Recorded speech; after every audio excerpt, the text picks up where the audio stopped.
take the case of two disks which are axialed. This is a disk which has got a radius, let's call it as A and B. This is A and this is small b. Moment of inertia about this axis which has axial over here. This disk is rotating in this direction, that is clockwise direction, axial over here, and it has a moment of inertia I1 about A. And this is the other disk which is stationary, which is not rotating, and this is also axial over here. And it has a moment of inertia I2 about B, and its radius is small b.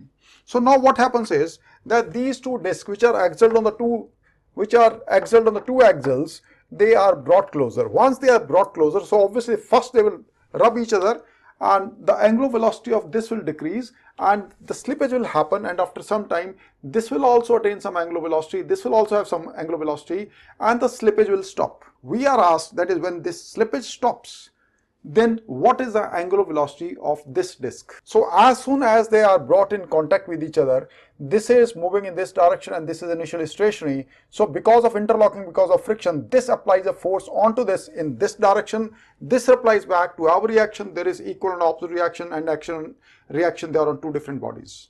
So because of this torque, because when force is this way, this is moving this way, that is initial angular velocity is omega 0 and final is, let's say, omega 1 is the final angular velocity. When the force is being applied in this direction, so torque of this force F into this is in the anti-clockwise direction, whereas this is moving in the clockwise direction. So its speed will be reducing and eventually it reaches omega 1 when the slippage between the two stops. For this, force is in this direction, so initially it is at rest. Because of this force, because this F into our torque, there is alpha. Alpha is going to be positive for this, alpha for this is going to be negative because angular velocity will be reducing. Initially it was moving with some angular velocity, omega 0. And when the torque is in the, see, this is moving in the clockwise direction. So if you see what is the vector, angular velocity vector is into the plane of vapor, that is minus k cap form. Whereas the torque is in the anti-clockwise direction. F into R, that is in the anti-clockwise direction. So angular velocity and torque, they are in the opposite direction, so that's why alpha will be negative. So because of this, the angular velocity will gradually be reducing, whereas the angular velocity of this will be increasing.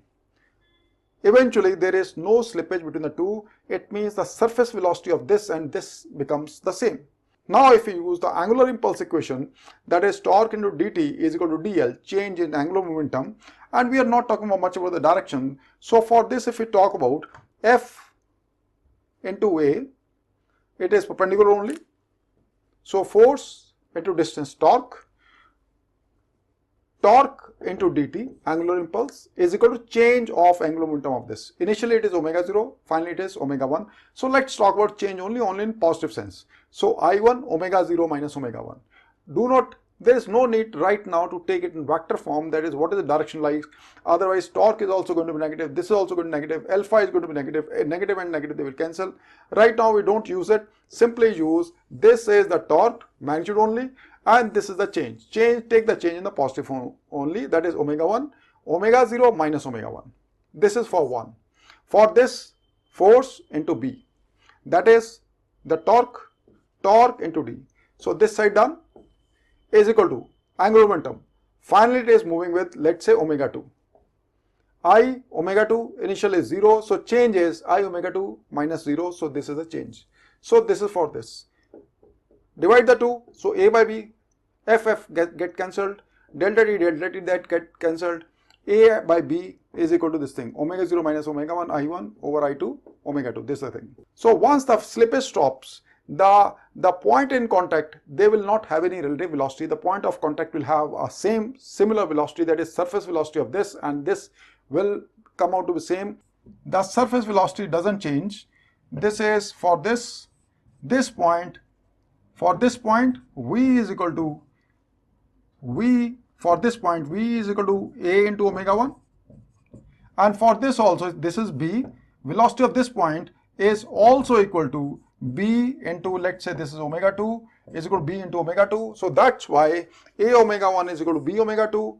What you can do is, you can put omega 2 in terms of, that is omega 2 is going to be is equal to A omega 1 by b. You can put it over here, and from here you can find the value of what is the value of omega 1, because we have to find out what is the value of omega 1. So this way also you can use the angular impulse and angular momentum equation.